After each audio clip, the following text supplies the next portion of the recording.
All right, so greetings, everyone. So we're gathered, six of us here, going to have a conversation about what has been happening in the world, and I want to start with just kind of making a comment about the need I think that we have in the world right now for perspective.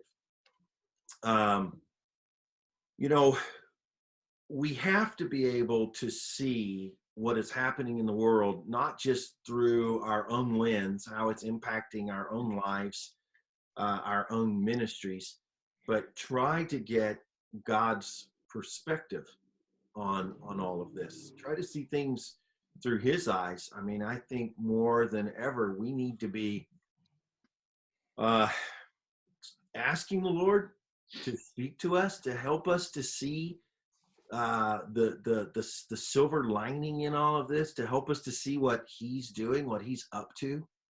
um I think that if we're not careful, we're hearing right now words like unprecedented. This is unprecedented, uncharted territory, things like this. And the reality is that again, if we have some perspective, then we understand that in the history of man, there have been uh, disasters, plagues, wars, earth-shaking events, and humanity has remained. And the same is true for the church. The church has experienced pandemic and war and changes in nation states and huge life-altering events, but yet the church has remained. And I read something a couple of weeks ago. It's very simple. It says that the church has remained because Christ simply wants the church to remain. The church is. Man. Now, the church has evolved and it will have to evolve.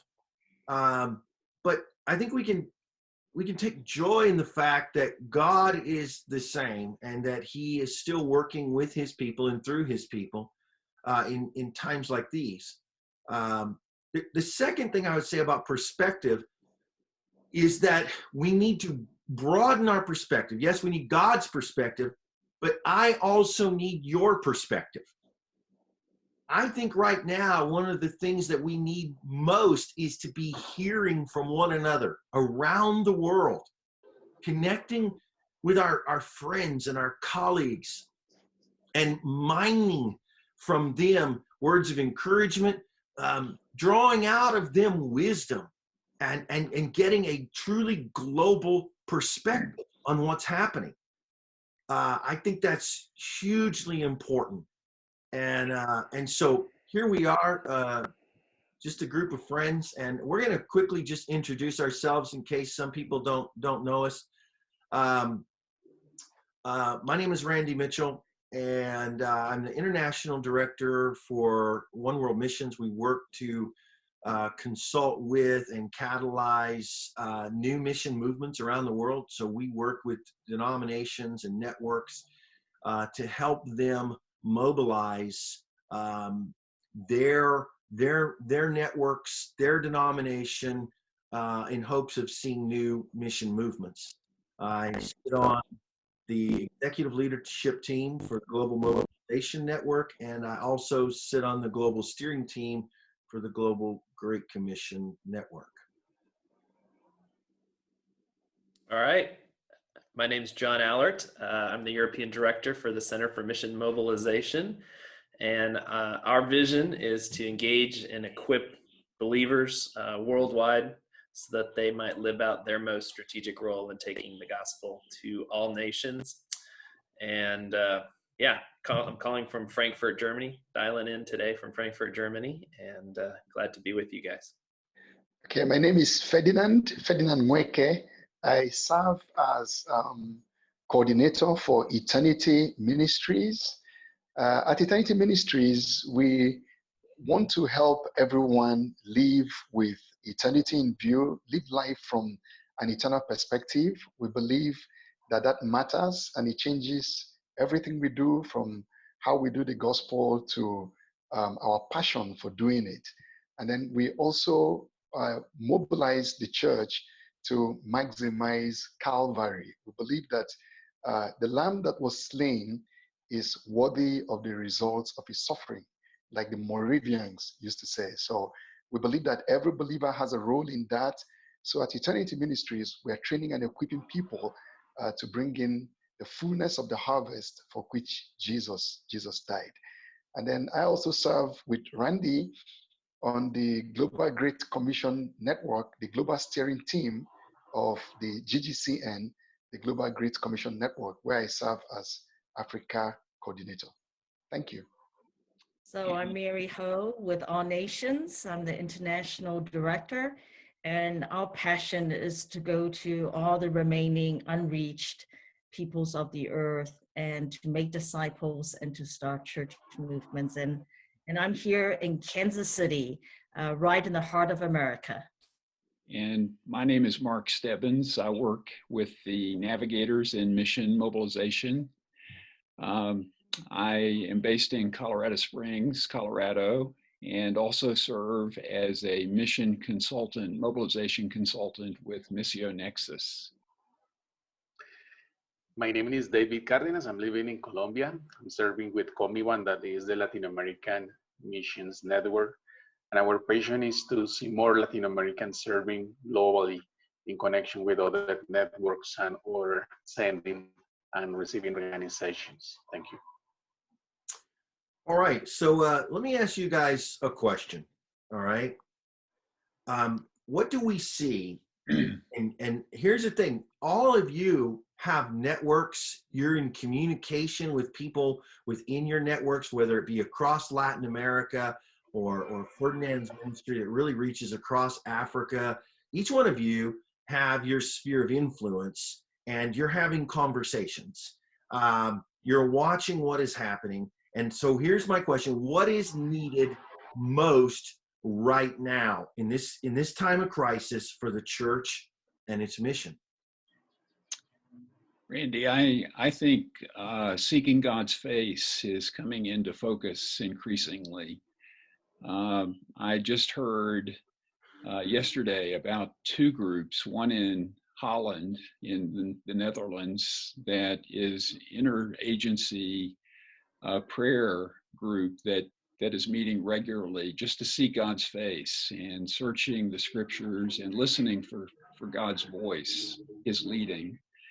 Also, I heard yesterday about a group of workers in the Middle East and North Africa that are committed to creating a culture of prayer and seeking God's face. So I think there's a real sense of calling into a deeper commitment to prayer and searching the scriptures in missional community that is happening right now across the whole earth. I just kind of keep hearing over and over this theme of repentance, of awakening, of revival, and just to spend a little time thinking about that. Like, what does God need to awaken in his, or what is he trying to awaken maybe in his people during this time? And as mobilizers, I feel like part of our role is calling the church back to the mission, but maybe it's kind of bigger. Maybe it's calling the church back to the Lord first. Mm-hmm.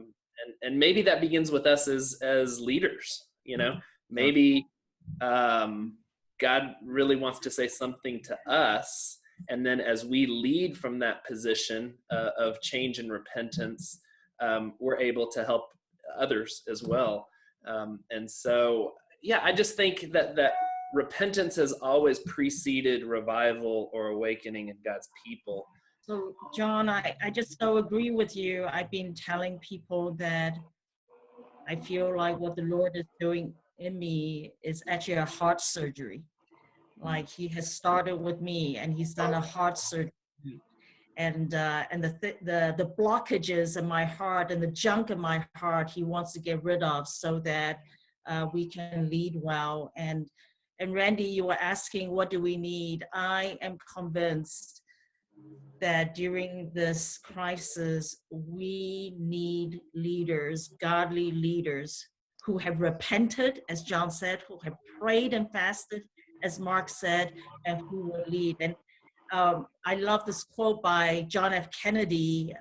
He said, "Great crisis produces great deeds of courage." And I hope that's with all of us, that this crisis is producing great deeds of courage. And I really believe that we need really sacrificial, courageous leadership right now.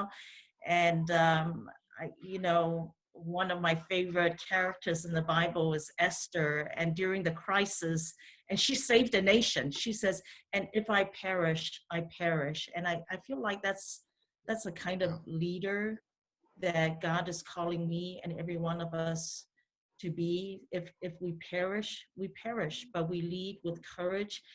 And also during this crisis, the Great Commission has not changed. The vision to take the gospel to every single place and people groups has not changed. And so the vision has not changed. The why of why we're doing this has not changed. And the whom, the people that God has called us to serve, it has not changed. And maybe during this time, you know, the how and the what has changed.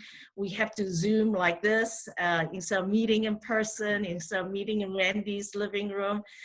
Those things have changed, but the why of what we do has not changed. And the whom, the people that God has called us to serve also has not changed. The other thing is, I also feel like God requires us not to be only leaders who can lead courageously through this crisis, but also leaders with foresight and ability to see far, and to be able to lead through the good times and also through the hard times, to be able to see what's coming down the pipeline in 2 years, 5 years, 10 years, for best case scenario, for a worst case scenario, and to be able to lead our organizations and our people to be nimble so that we can adapt no matter what comes our way. So I think it's a privilege. As I said, great crisis produces great courage. So may the Lord find great courage in each of us. Amen.